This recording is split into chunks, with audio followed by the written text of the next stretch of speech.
So these 84 asanas, which are the fundamental yogasanas, are 84 ways to make the body into a passage. It is not necessary, actually, for everybody to do 84 asanas. If they do one, it is enough. Usually hatha yogis, serious hatha yogis who are taking hatha yoga as their path to liberation, practice only one asana, just one asana. It is difficult for a thinking mind to understand why would somebody spend his whole life trying to sit in a particular way. But if you learn to sit right, if you just learn to hold your body right, everything that you need to know in this universe you can know. Because this is known as asana siddhi. If you can sit in a posture, stable and comfortable, for 2.5 hours, then we say you have attained to asana siddhi, that you are in absolute comfort and at ease in a particular posture. That is asana siddhi. If you achieve this, everything that you need to know, one can know internally. How is this possible? How can by sitting you can know everything that you can know?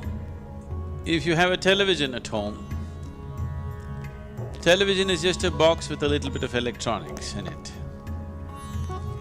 But it becomes a world by itself. The whole world can stream into this place that we call as a television, or this box that we call as a television, simply because there is a receiving mode. If you set the antenna right, if it is properly adjusted, then the whole world flows into your place or into this box. If it is not set right, same instrument, it has everything but can't do anything. This is how human being is. A human being is, an individual human being is who he is only because of what he perceives.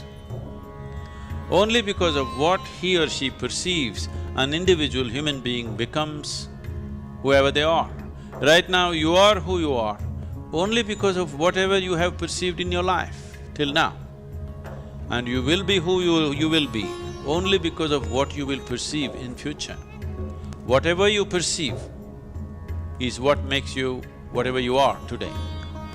So, the whole system of yoga is only interested in enhancing perception.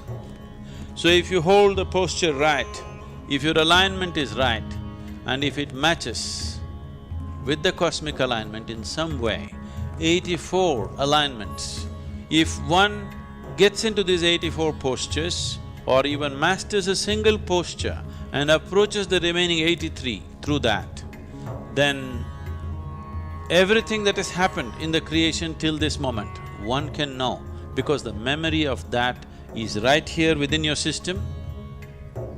In a, let us say in a codified way, it can be activated and ignited if it touches another dimension outside of yourself.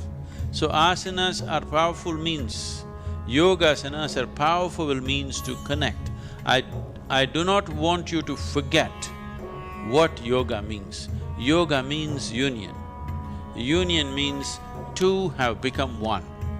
Two is just this, there are only two in the existence, you and the rest of the existence. In the rest of the existence, you may identify this one, that one, that one, but essentially there are only two, you and the rest of the existence, because there are only two dimensions of experience within you. You do not know what is up and down in this cosmos. You do not know what is forward and backward in this cosmos. You do not know anything, these are all things that we have made up for convenience. The only experiential reality is, there is something called outward and there is something called inward.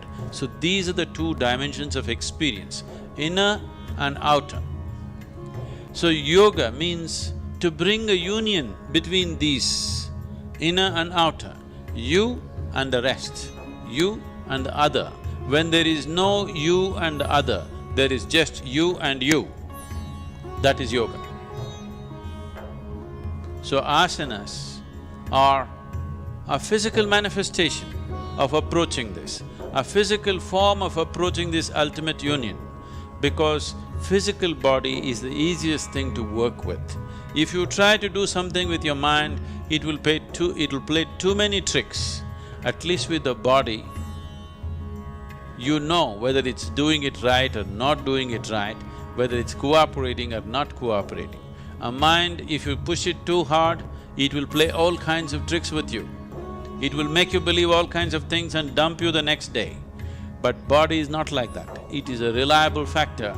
If you work with it sensibly, the yogasanas will definitely lead…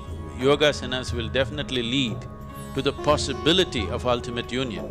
In the meantime, by getting into the postures, before all this alignment with the ultimate happens, inner alignment happens, which will naturally achieve a chemistry of healthfulness, joyfulness and blissfulness, and above all, balance. Balance is something that modern societies have ignored and they're paying a huge price for today.